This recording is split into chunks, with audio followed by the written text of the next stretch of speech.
Hello everybody, and welcome back to One Nerd to Rule Them All. In today's video, we investigate the history of the fairest of the Elven realms, the realm of the Golden Wood, ruled by the Lady of Light, Galadriel, and her lord husband, Celeborn.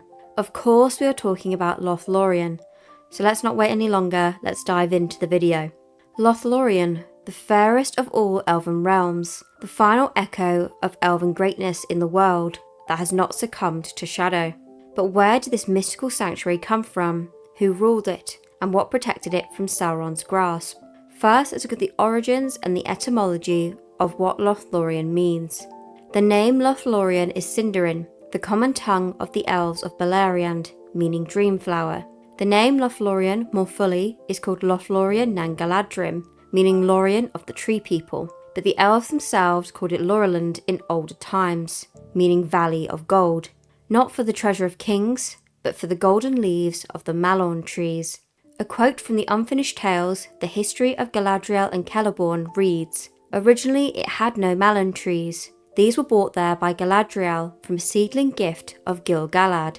It was named in memory of the Valorian Garden of Lórien, home of Irmo, the Valar of dreams and visions. But unlike its namesake, Lothlórien was not a place of slumber, but instead it was a bastion of vigilance against the growing power in Mordor."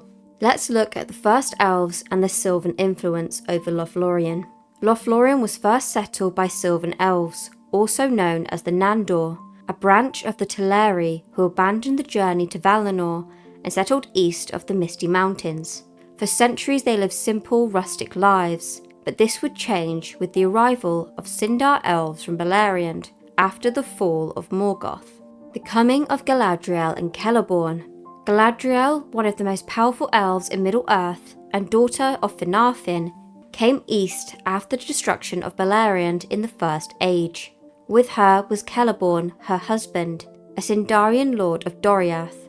Around the time of the Second Age, the two took joint stewardship of Lothlórien, becoming accepted by the Galadrim and officially becoming known as the Lord and Lady of the realm. Another quote from the history of Galadriel and Celeborn reads, "Galadriel took upon herself the guardianship of the Golden Wood, and her power was great due to the ring of power she bore, Nenya, the ring of adamant."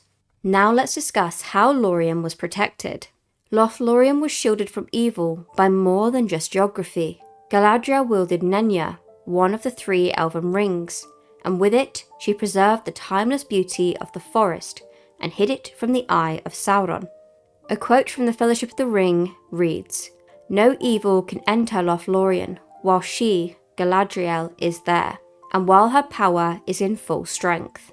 Beyond magical concealment, Lórien was also fiercely guarded by the Galadrim, the tree people, who watched from high fleets among the malorn trees, and they made sure all who entered were tested. Role in the War of the Ring. During the War of the Ring, Lothlórien served as a refuge for the Fellowship after the loss of Gandalf in Moria.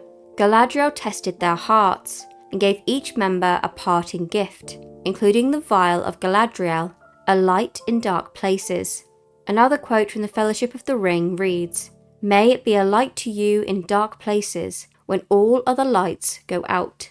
Despite this, Lórien was not passive in this war. 3 times did the forces of Dol Guldur attempt to invade, and all 3 times they were repelled by the might of the Galadrim and the power of Galadriel. After the war had ended, the fading of the elves began. With Sauron defeated and the One Ring destroyed, the power of the 3 rings waned. Galadriel, bearer of Nenya, could no longer hold back time. The Return of the King, Appendix B reads, "In the year 3021 of the Third Age, Galadriel passed over the sea. Without her, the magic of Lothlórien faded, the malorn trees began to wither, and the elves departed for Valinor. Celeborn had lingered for a time in East Lórien, but he too would eventually go west. In the Fourth Age, Lothlórien was abandoned.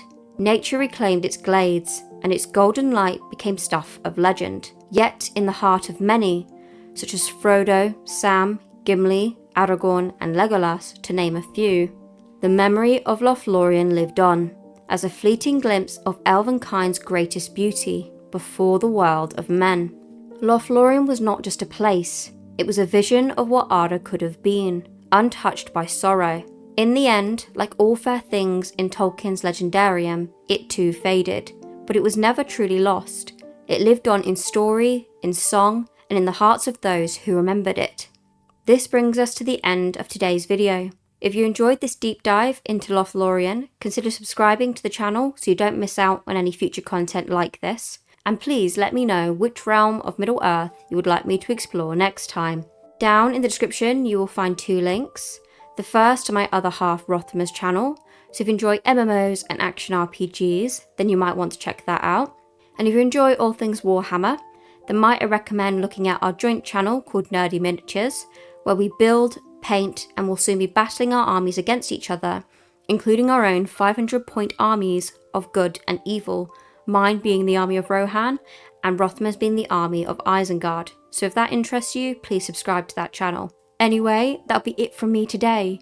Have a wonderful day or night, wherever you are in the world. Bye guys.